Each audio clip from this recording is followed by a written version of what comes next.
Somewhere between history and modern warfare, there are stories of respect that cross borders, uniforms, and languages. This is one of those stories, the story of why a South Korean general openly expressed deep admiration for the Philippine military, and what that respect reveals about courage, sacrifice, and brotherhood forged in conflict. To understand this admiration, we have to go back, not just years, but generations, to a time when war reshaped Asia and alliances were written in blood rather than ink. The Korean War began in 1950. The Korean peninsula was split, tensions were high, and when conflict erupted, it escalated fast. What many people today don't realize is that one of the first Asian nations to answer South Korea's call for help was the Philippines. Not symbolically, not diplomatically, but militarily. The Philippines deployed the Philippine Expeditionary Forces to Korea, known as PEFTOK. These were not ceremonial troops.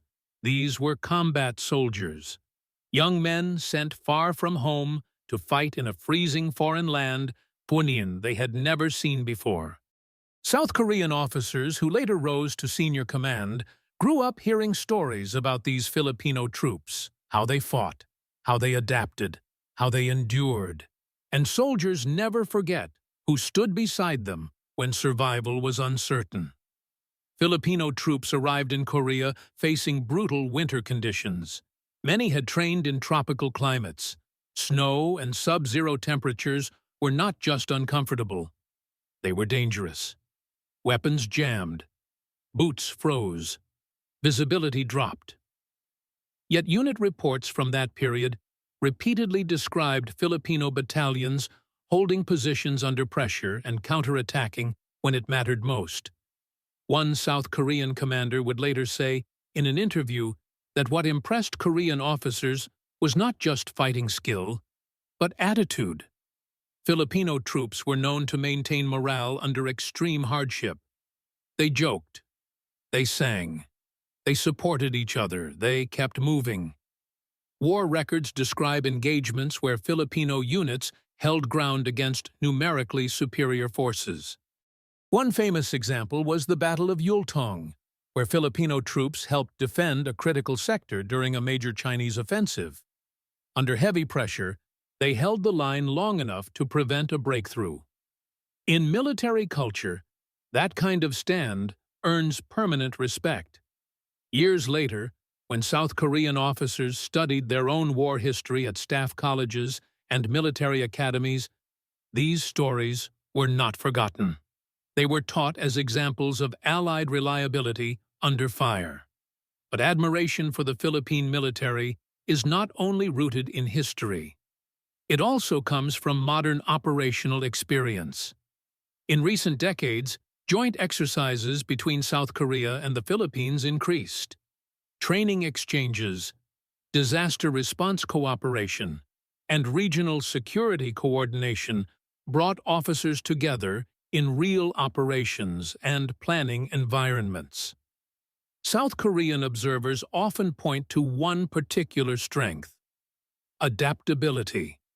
The Philippine military frequently operates in difficult terrain: jungles, mountains, coastal zones, and urban areas with limited infrastructure. Operations against insurgent groups required small unit initiative and flexible tactics. South Korean officers studying counterinsurgency and asymmetric warfare found these experiences valuable. One general reportedly remarked that Filipino units are trained to make decisions under imperfect conditions, when communications are unreliable, when supply lines are thin, when weather turns against you. In other words, real-world combat leadership. Another factor behind the admiration is humanitarian response capability. The Philippine military is frequently deployed not just for combat, but for disaster response. Typhoons, earthquakes, floods, volcanic eruptions. These operations require logistics under chaos, coordination with civilians, rapid deployment, and emotional resilience.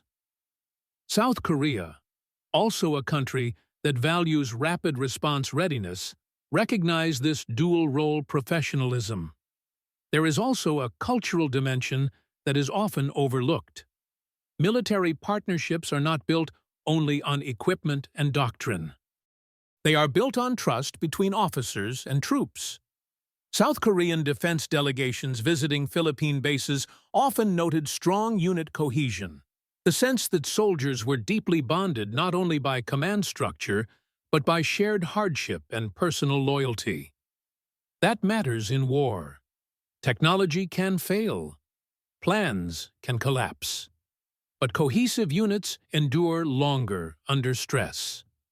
In interviews and exchange programs, South Korean officers sometimes spoke about the Filipino concept of bayanihan, communal unity and mutual support, and how that spirit appears inside military units.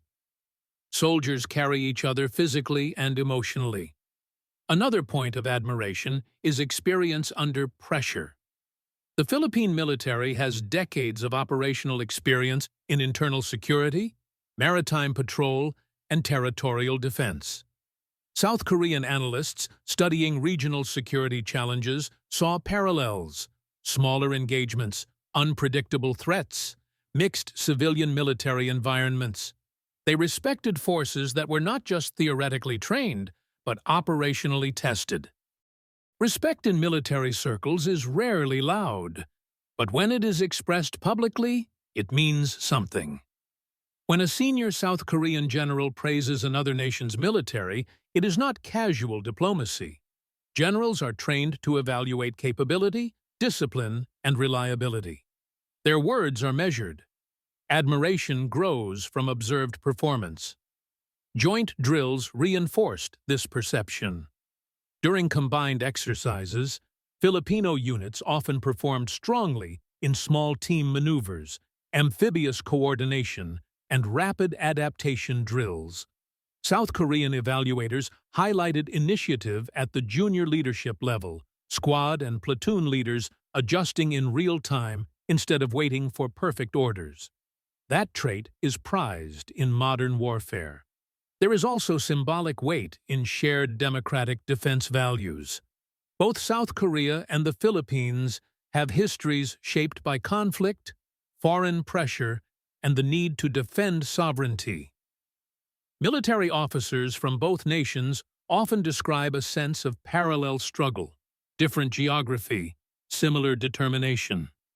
Stories circulate in officer circles about patrols completed under impossible weather, rescues conducted under fire, and alliances held firm when outcomes were uncertain. These stories become institutional memory, and institutional memory shapes respect. Admiration is also reinforced by how soldiers treat civilians. International observers have often noted that Filipino troops assigned to peacekeeping missions build rapport quickly with local populations. Communication style, warmth, and approachability can reduce friction in tense environments. South Korean peacekeeping planners studied these behaviors as effective soft power military engagement. Modern warfare is not only about firepower, it is about human connection. When you combine historical sacrifice in the Korean War, modern operational competence, adaptability in harsh environments, strong small unit leadership, humanitarian response experience, and alliance reliability, the picture becomes clearer. Admiration did not come from one event. It came from decades of observation. Behind every uniform is a story, and behind every alliance is memory. The respect expressed by a South Korean general toward the Philippine military is not about politics. It is about soldiers recognizing soldiers. Because in the end, those who have faced uncertainty together understand each other in ways that speeches cannot explain. And sometimes, across oceans and generations, respect becomes the quiet medal that one army gives another.